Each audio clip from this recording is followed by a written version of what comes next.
BJP की सरकार है, न ये मोदी की सरकार है, न ये जनता की सरकार है, ये तो टूटी फूटी लंगड़ी सरकार। और खरीद फरोख्त लूटपाट धरना लूटफोट जो होता रहेगा, चंदा का होता रहेगा। इधर से जैसे ही आएगी ये संविधान को खत्म कर देंगे, ये जो है लोकतंत्र को खत्म कर देंगे।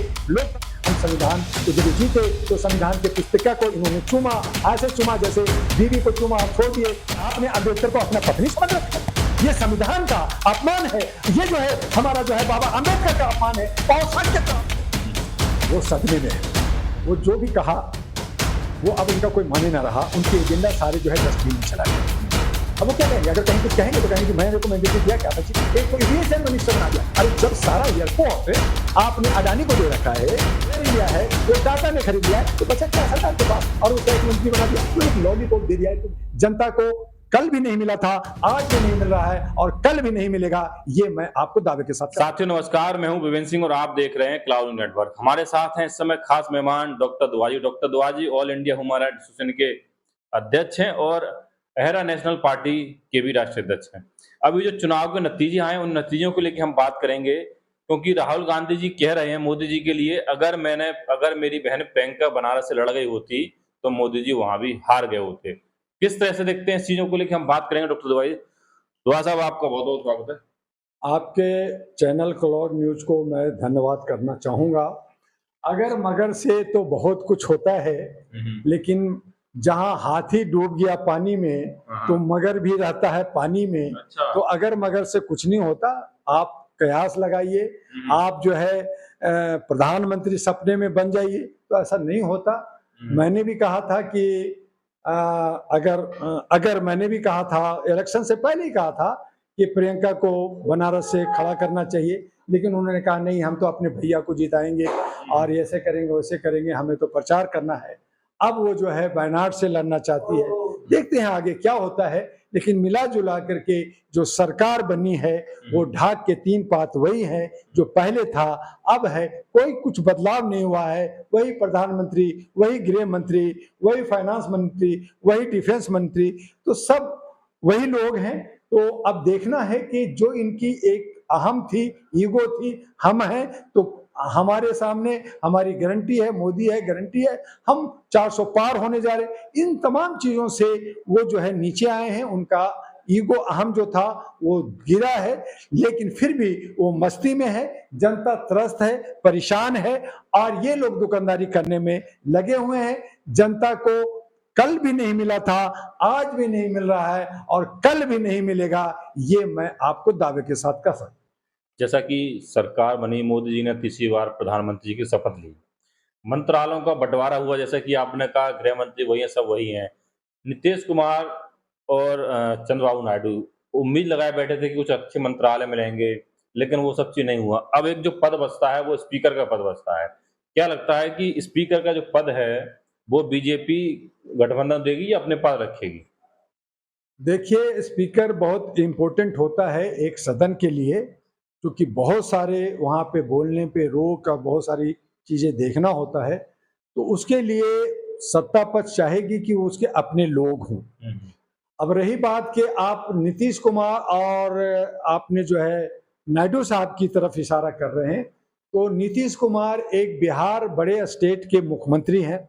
वो नहीं चाहेंगे कि हमारा जो पोर्टफोलियो मुख्यमंत्री का वो छीन जाए, और वो बीजेपी के सपोर्ट से है, तो वो वहाँ फंस गए। रही बात नायडू साहब का, तो नायडू साहब बड़े कई 15 साल से सत्ता से बहुत दूर थे और तड़प रहे थे, और वहाँ पे उनको एक मैंडेटरी मिला है और वहाँ के मुख्यमंत्री के रूप में शपथ लिया है। तो वो नहीं चाहेंगे कि वो आंध्रा को छोड़ें, नहीं तो फिर वो कहीं के नहीं रह जाएंगे। तो नायडू साहब और नीतीश कुमार दोनों आपके जो उप जो है डिप्टी प्राइम मिनिस्टर, गृह मंत्री की मांग कर रहे थे, जो नहीं मिला, तो अपने अपने राज्यों में वर्चस्व में रहेंगे। और जो स्पीकर का है, ये पार्टी बीजेपी जो है अपने लोगों के बीच में से किसी को जो उनके काफी चहेते, हो सकता है कि बिरला जी को द्वारा ले आए, क्योंकि उनके चहेते हैं, तो कुछ भी हो सकता है, लेकिन वो सब उनकी गेम है। लेकिन हम अगर जनता के हित की बात करते हैं, मानवता की बात करते हैं, तो वहां पे जनता ठगी गई है, हम लोग ठगे गए हैं। और हम लोग के ऊपर एक बोझ आया है, भार आया है, जो 50 लाख करोड़ जो इन लोगों ने 12 न्यारा कर दिया है चुनाव में, और बहुत सारे पार्टियां 715 पार्टियां और 8,363 उम्मीदवार, जीता कितना 543।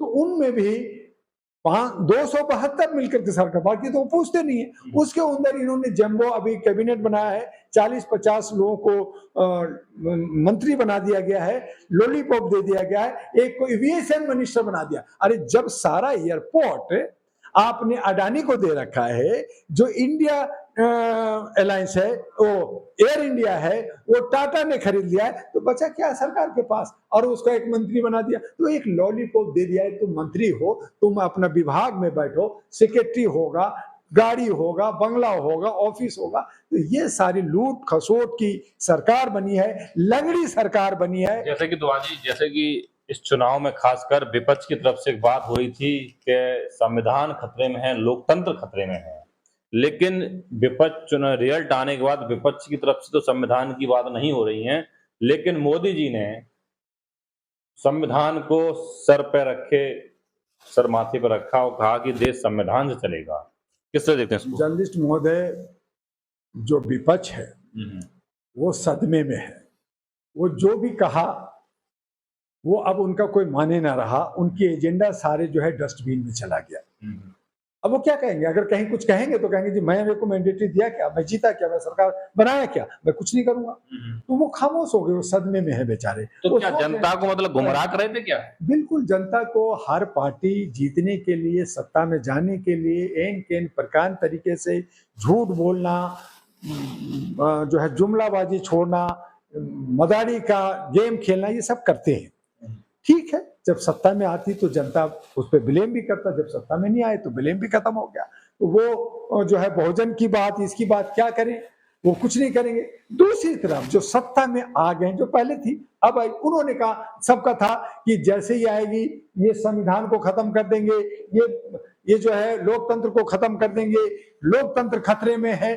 तो इन्होंने आखिर में मोदी जी ने कहा भाई हम तो संविधान को मानते हैं, हम संविधान को जब ये जीते तो संविधान के पुस्तिका को इन्होंने चूमा, ऐसे चूमा जैसे बीवी को चूमा और छोड़ दिए, तो चूमा लेके बाद छोड़ देंगे, क्या करेंगे ये नहीं कर सकते। लेकिन इन्होंने रंग दिखा दिया कि चूमा एक तरफ संविधान को, उससे बहुसंख्यक लोग खुश हुए, लेकिन वही संविधान को लिखने वाले बाबा अंबेडकर का पार्लियामेंट के ग्राउंड से आप उनकी जो है मूर्ति को, स्टैचू को बाहर हटा दिया।